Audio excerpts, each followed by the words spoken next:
আজকে আমাদের স্কুলে বড় একটা কাহিনী ঘটতে গেছে। কি হয়েছে বল? তুই আমারে বলবি না, তোর কারে বলবি? আমি আমার স্কুলের ম্যাডামকে ফিঙ্গারিং দিয়ে দিচ্ছি। কি? তোর কি মাথায় সমস্যা আছে? কিভাবে কিভাবে করলি এসব? ক্লাসে এসে ম্যাডাম সবার সামনে বলতে চলেছে ফিঙ্গারিং দিয়ে দে, তো মানে সবার সামনেই করছিস নাকি মানে ম্যাডামের কেবিনে যাই করছিস? মা ক্লাসে সবার সামনে। কি আর বলবো, তোর কি কোনো সেন্স আছে? মানে ননসেন্স নাকি দেখি ননসেন্স, তুই ননসেন্স।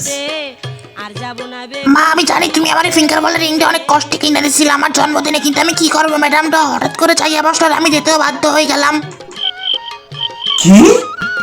তুই তখন দিয়ে মানে এই যে ফিঙ্গার রিং এর কথা বলতেছিস? Finger ring? হ্যাঁ কই দেখি তোর হাত দেখা। না না কিছু না, তুই যা।